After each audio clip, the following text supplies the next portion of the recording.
What's my line of work?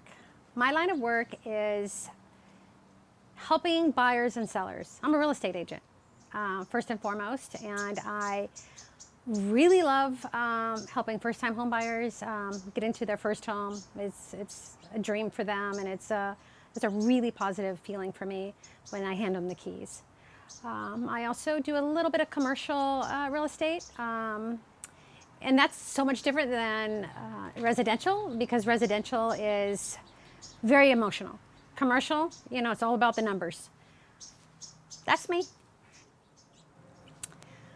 What is my best attribute? My best attribute is friendliness. I think that, you know, I was raised in the South, and Southerners just have that, you know, that charm, the Southern hospitality. And that's just what's been ingrained in me, honestly, my whole life. And so I'm always eager and happy and hospitable. And so I think that comes across as friendly and approachable. What do I wish people would stop asking me? Well, that's interesting. I don't find that I have a problem with anyone asking me anything. I think when I first moved to California from North Carolina when I was 18, everyone would ask me, "Where are you from, Texas?" And that was the only question I ever really hated, is because I'm not from Texas. I'm from North Carolina. So I would always say, "I'm from North Carolina." So other than that, no, I don't have any problems with anyone asking me anything, especially my line of work. No question is stupid. Some people feel like, "Oh, Deanne, I hate to ask so many questions." But look, I love answering it because, you know, it gives me the power. My power goes to them. And it feels good for people to understand and know what it is they want to know. What am I completely over and done with? I'm sure that if you ask that question of 100 people today, they would say 2020, okay? 2020 has been a bit of a challenge for everyone.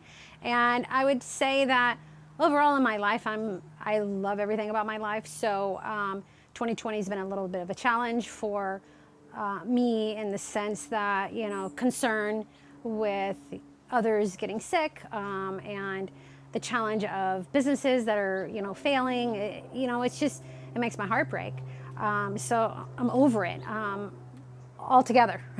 I'm over COVID, and I'm over the lockdown, and I just want to see the United States and all of America and all of the world flourish.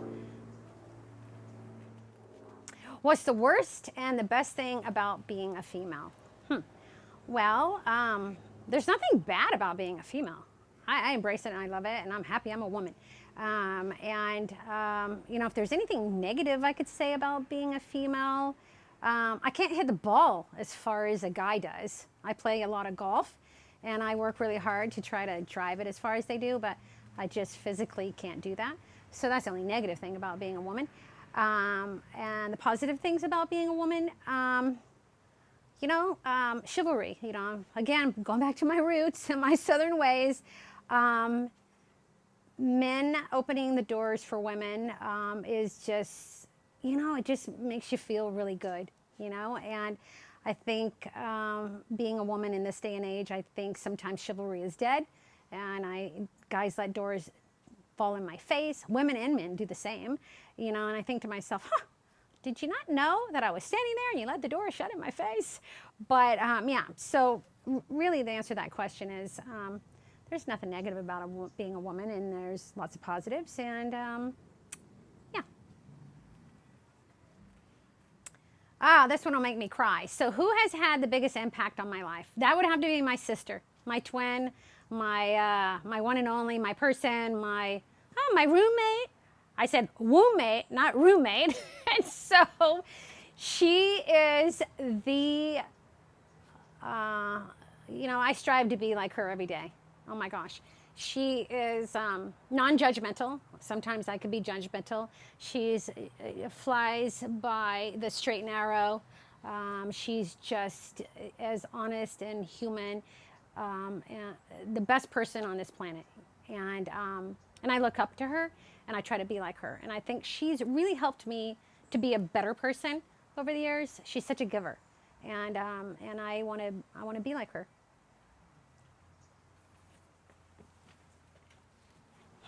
What is my biggest challenge in life in general?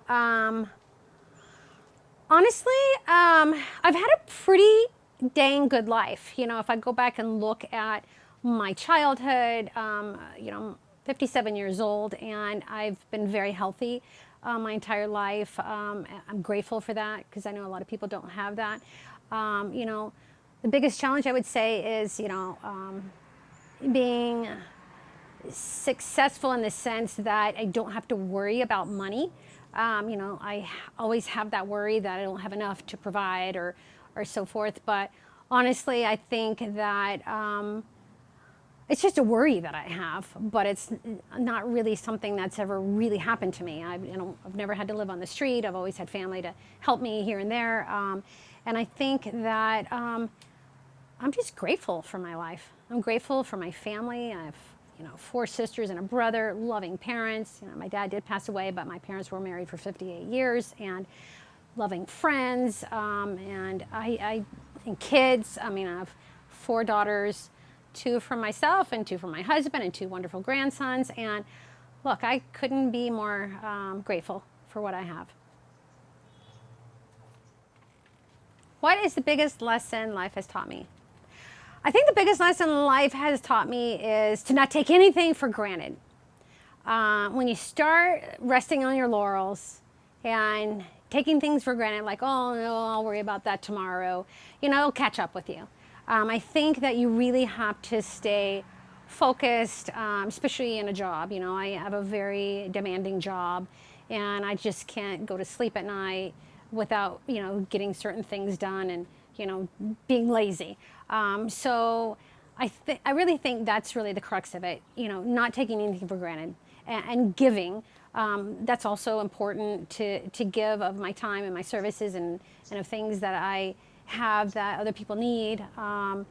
So I think that's really it, being, not resting on my laurels and being on as much as I can and not being lazy.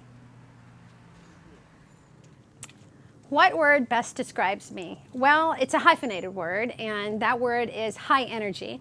I think people sometimes think I drink too much coffee, but I drink a half a cup a day in the morning at 7:30, and that half a cup, doesn't do anything to me, caffeine-wise. It's just who I am and how I'm made. I just have a lot of energy. And some people like that, and some people are annoyed by my energy, and I talk too fast or something like that. But truthfully, I'm just a high energy person, and I exude happiness, and I am for the most part happy. Everybody has their things that they're challenge them in life, and it all depends on how you handle those challenges and the way you look at it and the way you sometimes you can hide it and sometimes you can't. But for the most part, it's really how you handle the challenges in your life. What is the best word that describes my view of the world right now? Well, I think the best way to answer that is chaotic. It's it's chaotic, and there's got to be something that we can all do to come together. There's the political climate with Democrats and Republicans, but truthfully, I think everybody inside, they're all in the middle. I think Democrats think one way, but I think they also think how Republicans think, and I think Republicans think how Democrats think, and I think if they could all just come and be in the middle, it would be fine. Because at the end of the day, I think when they all put their heads on the pillow at night, they all do kind of have some leniencies to both sides. And if we could all just forget about all the other negative stuff and focus on, hey, most of us all kind of are the same, really. If you're true at your heart and core, and that is being a good person, a good humanitarian, a good human being. Come on. A good human being means that you want to help others, and a good human being means that, you want capitalism, and you want to be able to be free, and you want to be able to grow your business if you want to. And only in America. Look at all the people that have grown their businesses, immigrants that have come to this country. My doctor, for example, he came to this country from Iran, and he grew his business, but he was judged when he was a child and ridiculed because of his nationality, and he couldn't speak English very well, but he is a thriving doctor, and he's put his 4 kids through college. And I just think that we all just need to figure out how to come together. Now, I know the Black Lives Matter issue. I mean, I think at the end of the day, too, most people are good at heart. And, some people maybe seem like they're judgmental and they're racist, but they're really not.